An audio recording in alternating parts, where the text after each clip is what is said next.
जो आपने बताया कि ये चाइल्ड मैरिज के कई आयाम हैं, कई वजह होती हैं। क्या ये वजह सिर्फ़ इकोनॉमिक स्ट्रैटा की वजह से है कि गरीब है या अमीर है या ये सबके साथ कॉमन है? या फिर दूसरा ये रिलीजियस एस्पेक्ट है, इसका एंगल है? या और तीसरा एक बड़ा सवाल ये है madam, Assam is not the first state. आपने कहा सेंसिटाइज़ और भी स्टेट्स हो रही हैं। तो क्या ये मुहिम जो चाइल्ड मैरिज के जो फैलेसी है या जो हमारे समाज में ये कुरीतियाँ हैं, इसको पूरे हिंदुस्तान में उसी जद्दोजहद के साथ उठाना चाहिए? आपका क्या सजेशन है? देखिए, चाइल्ड मैरिज एक सोशल इशू है और ये हर स्टार्टअप में पाया जाता है। हाँ, जो थोड़ा सा जो लोअर इकोनॉमिक उसमें ज़्यादा है, लेकिन हर स्टार्टअप में पाया जाता है। जैसे राजस्थान में आप देखेंगे, हर स्टेट का थोड़ा सा अलग अलग सिनेरियो है। Rajasthan is more of cultural thing, Assam में it is economic as well as cultural thing, और ये सोशल इशू है। ये सदियों से चला आ रहा है। मैंने जैसे पहले भी कहा कि ये सदियों से चला आ रहा है and it has been socially accepted. Even though it's a crime, it has been socially accepted. तो ये एक सोशल इशू बन चुके हैं और साथ ही साथ इस पर कई और फैक्टर है जो इसमें रेस्पॉन्स है। कई बार ये लगता है कि लड़कियां जो है पेरेंट्स की जिम्मेदारी ख़त्म हो जाएगी अगर उसको शादी कर देते हैं, और अगर आगे जो पढ़ाना नहीं चाहते तब भी शादी करा देते हैं। तो ये चाइल्ड मैरिज के सोशल भी है, कल्चरल भी है, लोअर इकोनॉमिक कंडीशंस भी हैं, साथ ही साथ प्रोटेक्शन इशू भी एक बड़ा इशू है जो ये है। और कई बार जहाँ पे एजुकेशन नहीं मिल पाती, जहाँ प्रॉपर एजुकेशन सिस्टम नहीं है, उसकी वजह से भी हो रही है। तो बहुत सारे ऐसे फैक्टर हैं जो कंट्रीब्यूट करते हैं चाइल्ड मैरिज को। और जैसे आपने कहा कि सिर्फ असम नहीं, प्रदेश भर में कई और ऐसे राज्य हैं जो इससे जूझ रहे हैं और उनके नंबर्स शायद इससे ज़्यादा है। हाँ, इनके नंबर भी, आंकड़े भी इससे ज़्यादा हैं। नेशनल एवरेज से तो सर्टनली ज़्यादा हैं। तो वहाँ पर भी ये एक्शन लेना बहुत ज़रूरी है। और इस चाइल्ड मैरिज के मुद्दे पे जो असम गवर्नमेंट ने इतना स्ट्रिंजेंट एक्शन लिया है, क्योंकि ये क्राइम है। हम सब ये भूल जाते हैं कि हम सब बोल रहे हैं कि सोशल इशू, बट एक्चुअली ये क्राइम है। एंड ये आपके जो कंट्री के जो बच्चे भविष्य हैं, और उनको अगर वीकन कर रहा है तो इस पर एक्शन लेना डेफिनेटली सबकी जिम्मेदारी है और सबकी अकाउंटेबिलिटी है। तो इसके लिए सारे जो देश में जितने भी राज्य हैं, हर राज्य में चाइल्ड मैरिज पाया जाता है। किसका आंकड़ा थोड़ा ज़्यादा है, किसका कम है, लेकिन हर राज्य को क्योंकि हर बच्चा मैटर करता है। जैसे कैलाश सत्यार्थी जी कहते हैं एवरी चाइल्ड मैटर्स, तो हर बच्चा मैटर करता है। तो हर राज्य को इसके ऊपर कार्रवाई करनी चाहिए उतना ही स्ट्रिंजेंट वे में जितने असम गवर्नमेंट ने किया है। साथ ही साथ इस जो लॉ का इम्प्लीमेंट और अकाउंटेबिलिटी बनाने के साथ साथ उनकी रिहैबिलिटेशन की बात करनी चाहिए, एजुकेशन की बात करनी चाहिए, कंपनसेशन देने की बात करनी चाहिए। क्योंकि चाइल्ड मैरिज जो है वन ऑफ मेन रीज़न जो है इकोनॉमिक रीजन जैसे आपने बताया, तो उसमें अगर फैमिली को फाइनेंशियली सपोर्ट मिलता है और लड़की को रिहैबिलिट करने का टाइम ये मिलता है, मौका मिलता है, तो it will help to go a long way. साथ ही साथ ये एक ऐसा कानून है, ये एनेबलिंग कानून है।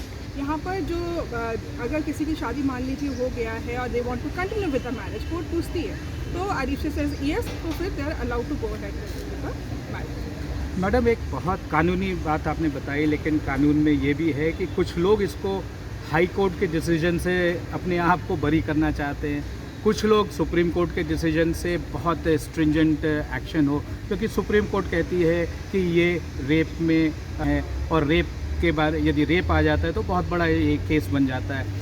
हाई कोर्ट का डिसीजन कुछ और है।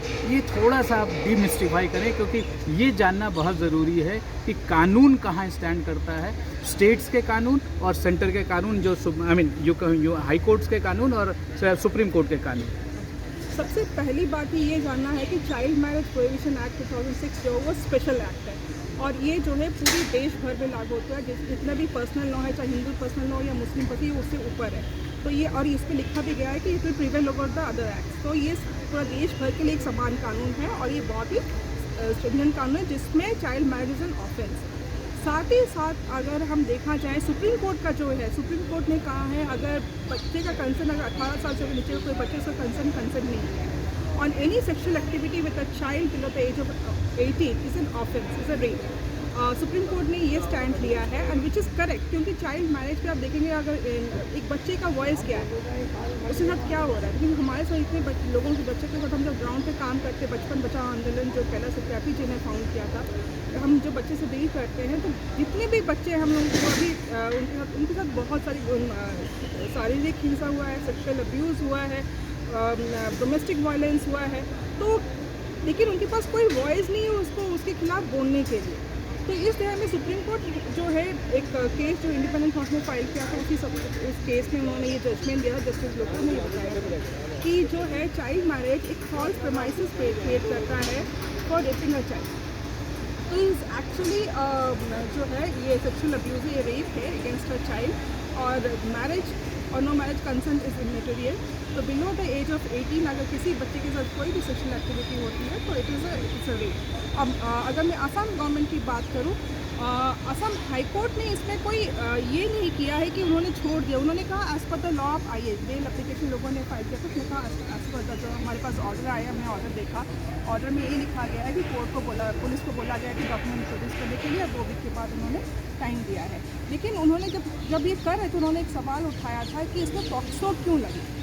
असम गवर्नमेंट, अगर मैं सुप्रीम कोर्ट की बात जाऊँ तो सुप्रीम कोर्ट ने कहा 18 से बिलो। असम गवर्नमेंट फिर भी थोड़ा सा लिबरल होकर उन्होंने 14 ईयर्स की बिलो बच्चों के अंदर पॉक्सो लगाए हैं। ये जो है असम हाई कोर्ट जो है उन्होंने सुप्रीम कोर्ट के जो ऑर्डर है उसको संज्ञान में नहीं लिया है, जो रिकॉग्नाइज नहीं किया है। और उन्होंने एक्चुअली पूछा है पब्लिक प्रोसिक्यूटर के, शायद पब्लिक प्रोसिक्यूटर के नॉलेज में वो नहीं था, शायद इसलिए ये हुआ है। लेकिन इसमें सुप्रीम कोर्ट ने बिल्कुल सीधा साधा बोला है कि जो बच्चे हैं अगर उनके साथ सेक्सुअल अब्यूज़ होता है below the age of 18 in the name of marriage, it will not be accepted to be a sexual offence under POCSO, IPC trigger करेगा, it's a rape. Supreme Court ने डायरेक्टली बोल दिया rape. और कोई भी ऐसी कार्रवाई होती है जहाँ रेप होती है, वो सेक्शन 198 जो है आईपीसी में वो भी अमेंड किया गया, क्योंकि वहाँ 15 साल था, बाद में उसको 18 साल कर दिया। क्योंकि 18 साल के नीचे कोई भी बच्चे के साथ सेक्सुअल अब्यूज़ होता है, जिस कोर्ट ने जैसे कहा कि ये रेप है, तो उसका अमेंड करके 18 साल कर दिया गया। वो 198 भी अमेंड हो गया। और अगर Assam government, Assam high court अगर ये बोल रही हैं कि पूछ रही है पब्लिक प्रोसिक्यूटर से, पब्लिक प्रोसिक्यूटर को बताना बहुत ज़रूरी है क्यों ये पॉक्सो एक्ट इसमें लगेगा, क्यों सेक्सुअल अब्यूज़ का ऑफेंस जो है वो लगेगा। इसलिए क्योंकि एक सुप्रीम कोर्ट ने बोला है any crime below the age of 18, any sexual activity with any child below the age of 18 is a sexual assault on a child. और वहाँ पर आईपीसी का सेक्शन लगेगा, पॉक्सो का भी लगेगा। और पॉक्सो जो कि स्पेशल एक्ट है जो बच्चों को बचाता है फ्रॉम सेक्सुअल अब्यूज़, उसमें ये लिखा गया है। अगर सेक्शन 42 में अगर कहीं पर अगर सुप्रीम 2 एक्ट अगर प्रिवेल कर रहे हैं और कहीं पर डाउट होगा, जो कि असम गवर्नमेंट ने किया है, 198 को ये अपील कर दिया है, उसमें जो है आपको पॉक्सो प्रिवेल करेगा।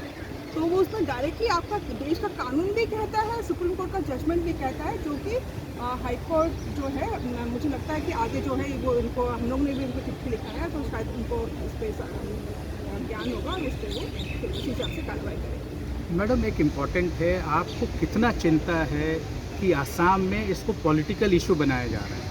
आप कह रही हैं कि इसको पूरे देश में ये कुरीतियाँ ख़त्म होनी चाहिए, लेकिन हम देख रहे हैं कि आसाम में इसको एक पॉलिटिकल रंग और एक रिलीजियस रंग भी देने की एक कुछ पॉकेट्स में ये कोशिश की है। आप कितना आहत हैं इससे? देखिए ये बहुत दुख की बात है जब कोई अच्छा चीज़ को लोग उसको पॉलिटिकल रंग देने की कोशिश कर रहे हैं। अगर मैं देखूं और जितने केसेस हम लोग, क्योंकि हम आसाम में खुद डायरेक्टली काम करके बच्चों बचाओ आंदोलन और KCF जो है चिल्ड्रन फाउंडेशन जो है, हम लोग ग्राउंड लेवल पे काम करते हैं, तो हमारे पास जो हम लोगों ने केसेस देखे हैं उसमें हिंदू भी है, मुस्लिम ग्रुप भी है, तो दोनों पक्ष के लोग जो है उसमें अरेस्ट हुए हैं और केसेस हुए हैं।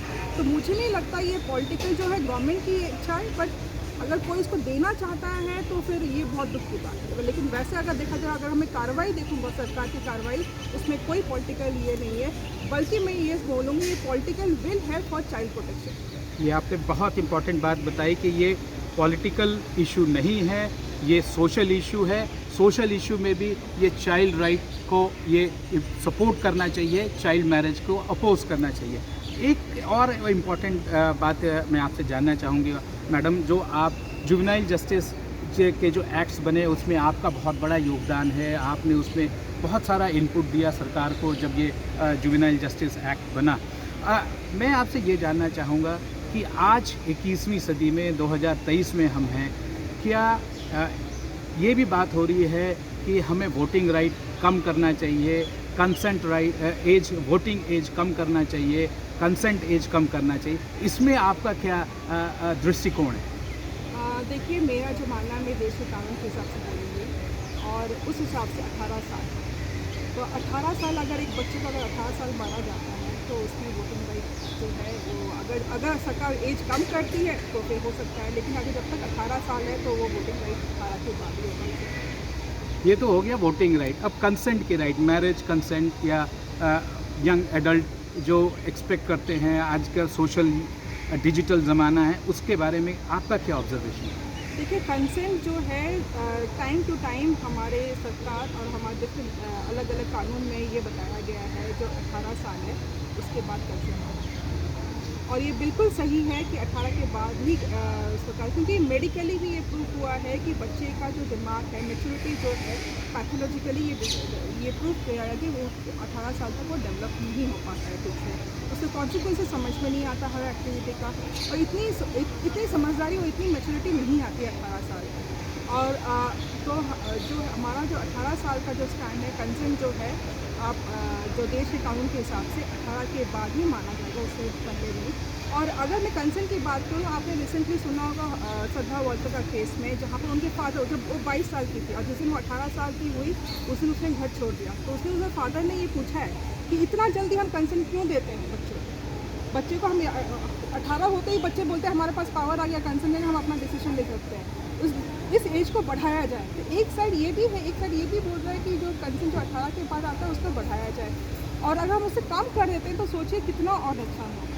तो जो देश का जो कानून है जो 18 बोलता है, तो कंसेंट 18 के बाद ही। बहुत बहुत धन्यवाद मैडम। आपने बचपन बचाओ आंदोलन के डायरेक्टर हैं आप, और आपने जो चाइल्ड मैरिज का जो एक इशू भारत में एक बहुत ज़्यादा पॉलिटिकल भी रंग ले रहा है, गवर्नमेंट की तरफ से भी इस पर एक्शन हो रही है, असम के बारे में भी बहुत ज़्यादा अटेंशन है।